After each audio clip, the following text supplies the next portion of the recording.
ॐ सच्चिदानन्दरूपाय विश्वोत्पत्त्यादिहेतवे तापत्रयविनाशाय श्रीकृष्णाय वयं नमः। गुरुर्ब्रह्मा गुरुर्विष्णु गुरुर्देव महेश्वर गुरुर्साक्षात् परब्रह्म तस्मै श्रीगुरवे नमः। जय हि परकृपा करहि जन जानी कविवर जिनर चावै भानी मोरी सुधारी सो शववाती जासु कृपा नहीं कृपा गाट्यो मराय नमो परमात्मा ने नमः। कृष्णचंद्र भगवान की जय हो, भागवत भगवान की जय हो, राधा रमण भगवान की जय हो, भक्तवत्सल भगवान की जय। श्रीमद् भागवत को चर्चा परिचर्चा अखण्ड रूपमा गर्दै आज पनि हामी पुनः उपस्थित भइसकेका छौं। तृतीय स्कन्धको एकादश अध्यायलाई लिएर 11औं अध्यायलाई, स्कन्ध 3 अध्याय 11 यसलाई लिएर उपस्थित भइसकेका छौं। यहाँसम्म अगाडिका बेली विस्तारहरूलाई थोरै सम्झिने, 10औं अध्यायलाई सम्झिने हो भने भगवानका अगाडि ब्रह्माजीको स्तुति आदि, ब्रह्माजी आदिले चाहिँ सृष्टि प्रकरण अगाडि बढाउनु भएका कुराहरू र सृष्टिका कालखण्डका कुराहरू, त्यहाँ केही विशेष परिचर्चाहरू अगाडि आएका छन्। त्यहाँ भगवानका के सृष्टिहरू भएका छन् भने 10 वर्गका सृष्टिहरू आएका छन् भने एकादश स्कन्धमा चाहिँ अब कालक्रमको गणना यो भित्र पर्दछ। कालको विभाग भनेको हाम्रो आयु कस्तो छ, ब्रह्माजीको आयुसम्म हाम्रो आयुको कुन तुलना हुन्छ, हाम्रो आयु र ब्रह्माजीको आयु एउटै हुन्छ हुँदैन भन्ने आदि गरेका सारा कालको गणना क्रमलाई चाहिँ यहाँ अगाडि बताइएको छ र मनन्तर आदिको चाहिँ गणनाहरू पनि बताइएको छ। के भन्नुहुन्छ त भन्दा मैत्रेयजी विदुरजीलाई सुनाइरहनु भएको छ। यो प्रसङ्ग विदुर र मैत्रेयको हो। विदुरजीलाई मैत्रेयजीले सुनाइरहनु भएको छ। चरमः सद्विशेषाण मनेको संयुतः सदा परमाणुः स विज्ञेयो नृणामैक्य भ्रमो यतः।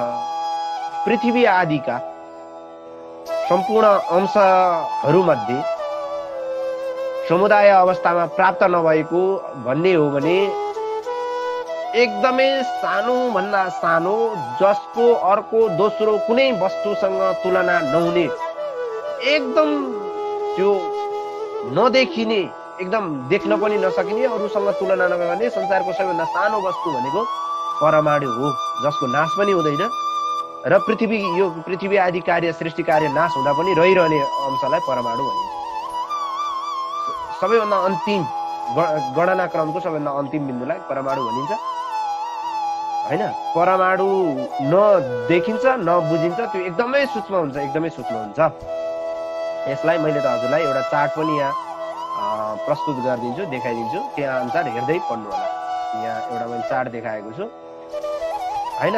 यहाँ प्रलयमा आफ्नै स्वरूपमा स्थित भएकी पृथ्वीको पदार्थदेखि चाहिँ त्यो जुन परमाणु छ, त्यो परमाणुको विशेष विवक्षालाई चाहिँ भेदरहित हुँदा जुन एक भावमा पुगेको कारण अवस्थाको स्थितिलाई चाहिँ फेरि परम महान भनिन्छ। परम महान अवस्था भनिन्छ त्यसलाई चाहिँ। परमाणुको भन्दा पनि विशेष अवस्थालाई चाहिँ परम महान भनिन्छ।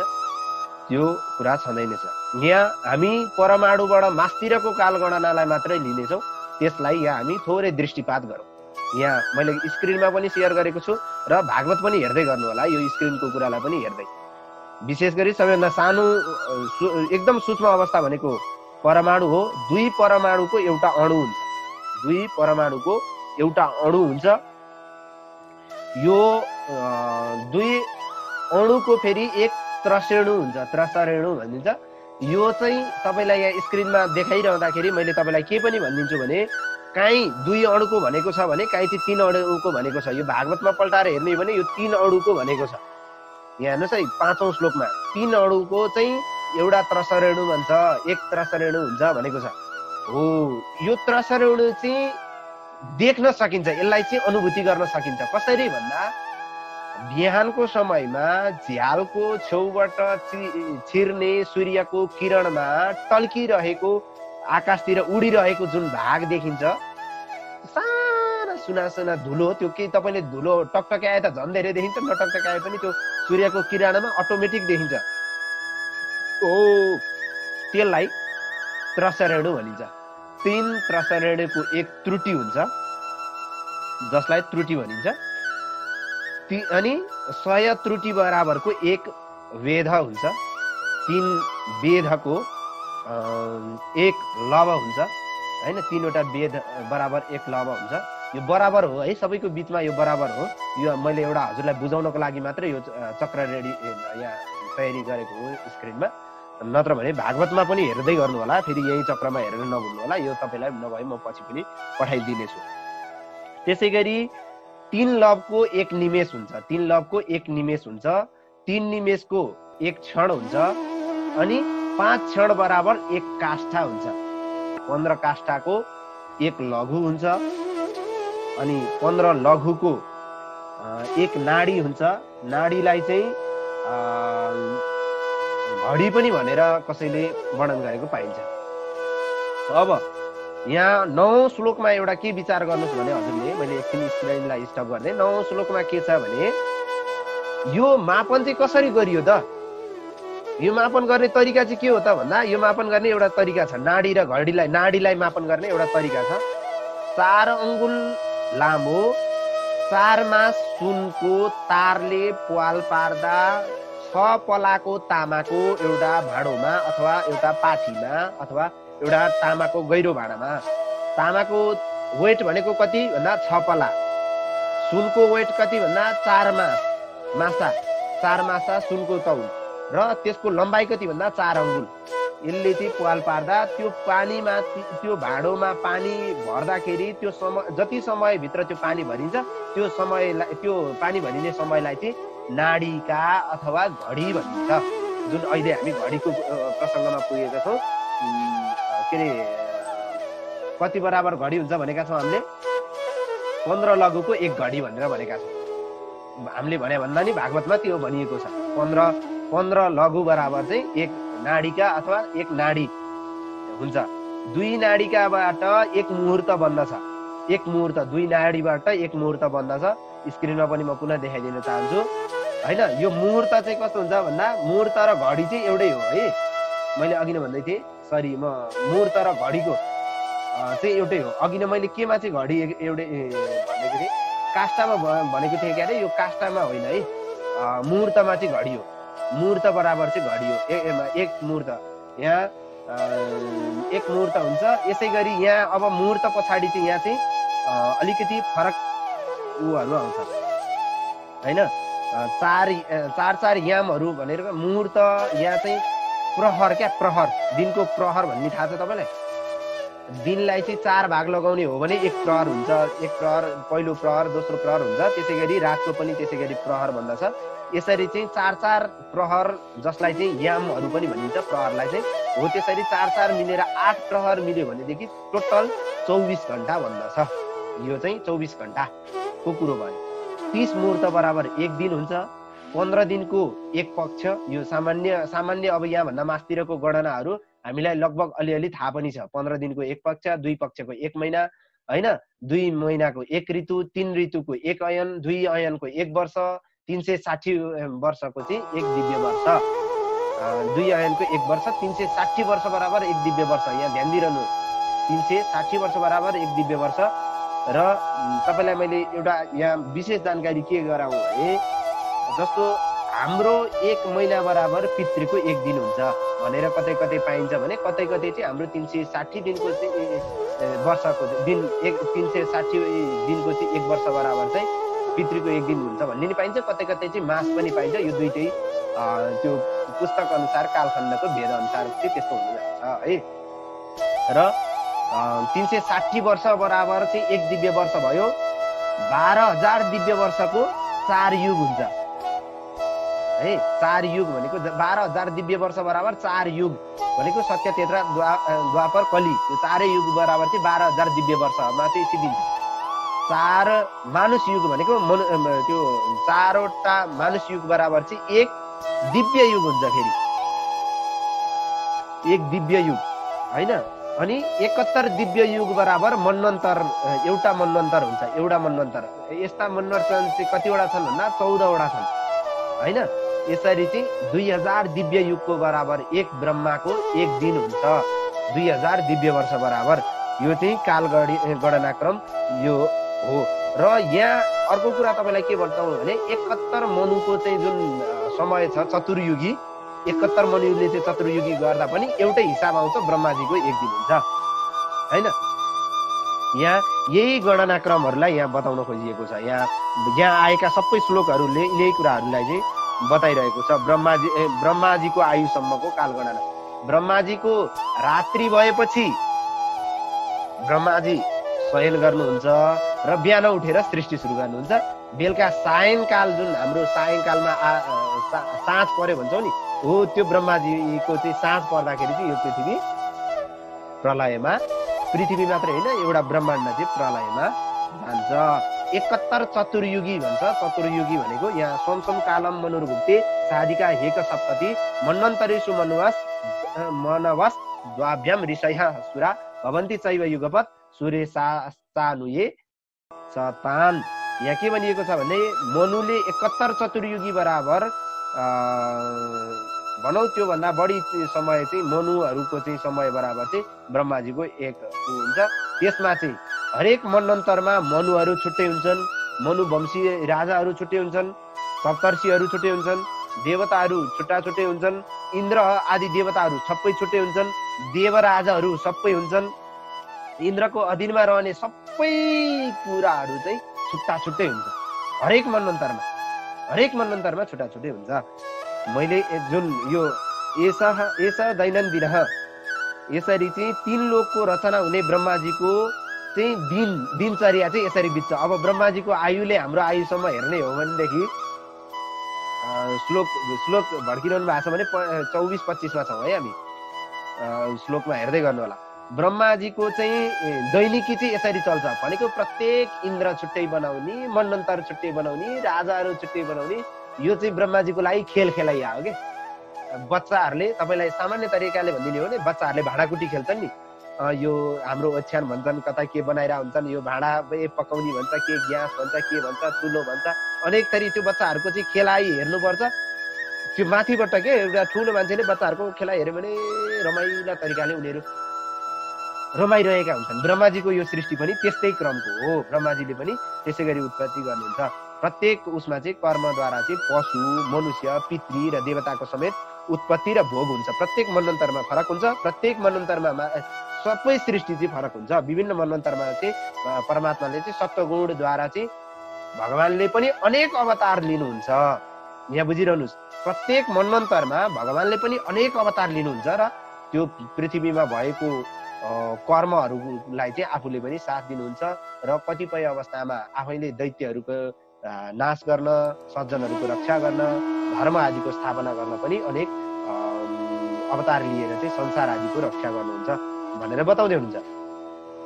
यसरी दिन बितेपछि रात्रि हुनुभन्दा अगाडि ब्रह्माजीको सायंकालमा पृथ्वी प्रलय हुन्छ भन्ने कुरा अघि नै भनिहाले। रातभरि रात्रि भइसकेपछि तिनै लोकहरू चाहिँ भगवानमा विलय हुन्छन्। भूभुव स्व आदि गरेका सारा लोकहरू चाहिँ भगवानमा विलिन हुन्छन्। अनि बिहान भएपछि ब्रह्माजी फेरि सृष्टि गर्नलाई चाहिँ एकदम तयार भएर लागिपर्छ। एकदम जोस जागरका साथ चाहिँ हरेक दिन मान्छे बिहान उठेर चाहिँ काम गर्न तयार भएर हुन्छ नि। हरेक दिन एउटै दिन उठेको छ, खाएको छ, अनेक काम गरेको छ, अनि बेलुका सुतेको छ, फेरि उठ्यो, खायो, अनेक दिन काम गर्यो, अनि फेरि सुत्यो। ब्रह्माजीको पनि दिनचर्या यसै गरी बितिरहन्छ, रोटेसनमा बितिरहन्छ। यसरी चाहिँ बितिरहँदाखेरि यो जुन ब्रह्माजीको रात्रिकालीनमा चाहिँ अनेक ऋषिहरू जो हुन्छन्, भृगु आदि ऋषिहरू जो हुन्छन्, तपस्वी साधु सन्त ऋषिहरू चाहिँ के गर्नुहुन्छ भने महलोकबाट जनलोकतिर, भगवानका लोकहरूतिर गएर चाहिँ बस्नुहुन्छ। यो समयमा जुन ब्रह्माजीको रात्रि हुँदाखेरि रातभरि उहाँहरू चाहिँ अन्त्य गरेर बस्नुहुन्छ। जुन प्रलय हुने लोकमा बस्नुहुन्न, अर्को लोकमा गएर बस्नुहुन्छ। प्रचण्ड वायु र त्यसबाट उत्पन्न हुने हलचलद्वारा चाहिँ विशाल तरङ्गहरूले युक्त भएको कल्पान्तको कारणले समुद्रहरूले पनि त्रिलोकहरूलाई चाहिँ अकस्मात डुबाउन थाल्दछन् होइन। ती सारा कुराहरूलाई जलभित्र अनन्त नागमाथि सुत्नुहुने भगवान योग निद्राको कारणले आँखा चिम्लिएर एकदम चिन्मात्रामा रहिरहनु भएको अवस्था हुन्छ। जनलोकवासी मुनिहरूले उहाँको चाहिँ निरन्तर प्रार्थना गरिरहेका हुन्छन्। रात्रिकालीन भइसकेपछि है, यो भनेको प्रलय हुने बेलामा अनि सूक्ष्म कालगतिको तारतम्यले चाहिँ एकदम अहोरात्र ब्रह्माजीद्वारा चाहिँ यसरी चाहिँ सयौं वर्षसम्म चाहिँ उहाँको चाहिँ सृष्टि गरिरहनुहुन्छ र ब्रह्माजीको चाहिँ लगभग 100 वर्ष पुगेपछि उहाँको पनि आयु के हुन्छ, नाश हुन्छ। ब्रह्माजीको परम आयु भनेको 100 वर्ष हो हैन। ब्रह्माजीको आयु अहिले चाहिँ आधा भएको छ। अहिले जुन समय छ, अहिले जुन समय छ यसलाई चाहिँ पूर्वार्ध भनिन्छ, परार्ध पनि भनिन्छ हैन। त्यसभन्दा पछाडिको समयलाई उत्तरार्ध भनिन्छ हैन। अहिले चाहिँ ब्रह्माजीको चाहिँ पूर्वार्ध सकिएर भनौँ, परार्ध सकिएर उत्तरार्ध दोस्रो परार्ध चल्दैछ। पहिलो परार्ध र दोस्रो परार्ध भनौँ, उत्तरार्ध चल्दैछ ब्रह्माजीको। पूर्व परार्धको चाहिँ आरम्भमा ब्राह्मण नामक कल्प थियो भने अहिले चाहिँ त्यो कल्प सकिएको छ। पहिला चाहिँ ब्राह्मण नाम गरेको कल्प थियो ब्रह्माजीको पूर्वार्धमा, पूर्व परार्धमा हैन। त्यस समयमा ब्रह्माजी जन्मनु भयो। त्यसैले शब्द ब्रह्म भनेर चिन्दछन् त्यस समयलाई हैन। शब्द ब्रह्म पनि भन्दछन् कसैले। अनि त्यही परार्धको अन्त्यमा एउटा कल्प भयो जसलाई चाहिँ पाद्मकल्प भनिन्छ, अर्थात् पद्मकल्प पनि भन्दछन् हैन। जुन समयमा भगवानको नाभि सरोवरबाट लोकहरू उत्पन्न हुने, कमल उत्पन्न भयो। हिजो हामीले सुन्दाखेरि ब्रह्माजीले त्यही कमलको पातहरूलाई लिएर चाहिँ पृथ्वी आदिको, ब्रह्माण्ड आदिको सृष्टि गर्नुभएका कुरा पनि सुनेका छौँ। र अहिले चलिरहेको, अहिले जुन ब्रह्माजीको दोस्रो परार्ध जुन चलिरहेको छ, यो समयको कल्पको नाम चाहिँ वराह कल्प हो। श्री श्वेत वराह कल्पे भनेर पनि हामी सङ्कल्पमा पढेको पाउँदछौँ। यसै कारणले हो हैन। वराह अवतार भगवानको अहिले वराह अवतारको कुरा हो। दुई परार्ध भनिने यो समयलाई चाहिँ अनादि जगतको भगवानले चाहिँ व्याकृत भएको आँखाले चाहिँ यो चाहिँ के हो भन्दा ब्रह्माजीको यो परार्ध, उत्तरार्ध, पूर्वार्ध र उत्तरार्ध दुईटै बित्दा ब्रह्माजीको 100 बित्दाखेरि चाहिँ 100 वर्ष ब्रह्माजीको चाहिँ उतल पुतल भइसक्दाखेरि भगवानको चाहिँ एक निमेष हुन्छ। विचार गरिदिनुहोस्। अघि हामी निमेषबाट ब्रह्माजीको आयु गणना गर्दा कति लागेको थियो? निमेष भनेको कति थियो अघिबाट हैन? हो, त्यो त्यति ब्रह्माजीको चाहिँ 100 वर्ष आयु बित्दाखेरि चाहिँ भगवानको चाहिँ एक निमेष हुन्छ हैन। अघि नै हामीले अगाडिको हिसाबलाई सम्झिने हो भनेदेखि 3 निमेषको 1 क्षण, 5 क्षणको चाहिँ 1 काष्ठा, 15 काष्ठाको 1 लघु, 1 लघुको चाहिँ 1 नाडी, 2 नाडीको 1 मुहूर्त भनेर बल्ल मुहूर्त नाप्ने मुहूर्तसम्म आइपुगेको थियो। के अरे निमेष भनेको चाहिँ कस्तो हो भने उदाहरणको लागि आँखा चिम्लेर त्यो झिमिका, हामी आँखा झिम्किने प्रक्रिया जुन हुन्छ नि त्यो लगातार भइरहन्छ। तपाईँले जाने पनि हुन्छ, नजाने पनि हुन्छ। त्यो आँखा झिमिक गर्दाखेरि त्यो आँखा ट्याप्प जोडेर जुन छुट्टिने समय हुन्छ नि, चट्ट जोडेर छोडिने समय, त्यो भनेको दुईटा आँखाको परिला जब जोडिएको समय हुन्छ नि, हो त्यो जोडिने जति बेर जोडिन्छ त्यो चाहिँ निमेष हो। ब्रह्माजीको 100 वर्ष ब्रह्माजी बित्दाखेरि भगवानको एक निमेष हुन्छ बल्ल। हेर्नुहोस् अब कति छ नि आयुको कुरा हैन। यसरी एक निमेष हुन्छ ब्रह्माजी 100 वर्ष। यस्ता भगवानका चाहिँ अनन्त ब्रह्माण्डहरू यहाँ छन् हैन। भगवान यसरी चाहिँ भगवानको एक निमेष मात्रै हुन्छ। परमाणुदेखि परार्धसम्मको सर्वसामर्थ्य भगवान सबै भगवानको चाहिँ नियन्त्रणमा छ। यो भगवान भन्दा अतिरिक्त कसैले पनि यो काल समयलाई, परमाणु आदिलाई कुनैलाई पनि नियन्त्रण गर्न सक्ने कसैको ताकत छैन अहिलेसम्म, कसैको पनि। यदि कसैले त्यो प्रयत्न गर्छ भने त्यसको अभिमान मात्रै हो, त्यसको चाहिँ अरू कोही पनि होइन। यस्ता प्रकारले ब्रह्माण्ड पनि अनन्त छन्, अनन्त छ ब्रह्माण्ड। 50 कोटी विस्तार भएको ब्रह्माण्ड छ। एउटै ब्रह्माण्ड चाहिँ 50 कोटी योजन विस्तार छ हैन। अष्ट प्रकृतिहरू जहाँ छन्, विकारहरूद्वारा सहित भएको उत्तर 10 गुणा बढेको चाहिँ पृथ्वी छ। पृथ्वीद्वारा आवरण आदिबाट ढाकिएको चाहिँ 50 कोटी योजन फैलिएको चाहिँ ब्रह्माण्ड छ। यस्ता ब्रह्माण्ड चाहिँ भगवानका रौँमा चाहिँ व्याप्त छन्। रौँमा क्या ब्रह्माण्ड कति हुन् अनन्त ब्रह्माण्ड छन्। यसरी बुझ्नु भनेको हामी एउटा ब्रह्माण्डको, एउटा पृथ्वीको, एउटा कुना माटोको, एउटा ढिस्कोको, एउटा देशको, एउटा कुनाको, एउटा कोठाको के भन्ने। अब त्यो एकदम सानो, हामी चिट्टी जस्तो पनि होइन, हाम्रो लागि कमिला जति पनि होइन, भगवानको लागि हामी त्यो अवस्थाको भगवानका रौँमा चाहिँ ब्रह्माण्ड हुन्छन् भनेपछि ब्रह्माण्ड कति रहेछन्? प्रत्येक ब्रह्माण्डमा फेरि प्रत्येक मन्वन्तर छुट्टै हुन्छन्, प्रत्येक ब्रह्माजी नै छुट्टै हुन्छन्, भगवान नारायणकै अवतार छुट्टै हुन्छ प्रत्येक ब्रह्माण्डमा। सूर्य चन्द्र आदि ग्रह नक्षत्र तारा सारा कुरा फरक हुन्छ फेरि प्रत्येक ब्रह्माण्डै पछि। त्यो कुरा बताउन खोजेको यहाँ होइन, प्रत्येकमा फरक फरक हुन्छ। यसरी चाहिँ नाशहीन पदार्थहरूको चाहिँ एकदम भगवानले चाहिँ सर्वत्र यत्र तत्र सर्वत्र आफ्नै साक्षात स्वरूप हो भनेर तत्त्वदर्शी विद्वान ज्ञानीजनहरूले बुझ्नुहुन्छ। भनेको यो सम्पूर्ण ब्रह्माण्ड नै भगवानमय छ र भगवानमय नै ब्रह्माण्ड छ। ब्रह्माण्ड सर्वत्र भगवान हुनुहुन्छ र भगवानमा नै ब्रह्माण्ड सर्वत्र छ भन्दै इति श्रीमद् भागवते महापुराणे पारमहंस्यां संहितायां तृतीय स्कन्धे एकादश अध्याय। यो एकादश स्कन्धमा कालचक्र नाम गरेको यो जुन वर्णन गरिएको यो एकादश स्कन्ध जुन यहाँ चाहिँ भगवानका विभिन्न गतिहरूको बारेमा कालखण्डको बारेमा चाहिँ वर्णन गरिएको यो भगवत परिचर्चालाई भगवान कृष्णकै चरणकमलमा र भगवान पूज्य गुरुवरका चरणकमलमा विश्राम गरौँ। ओम अस्तु परिपूर्णम श्रीकृष्णार्पणमस्तु।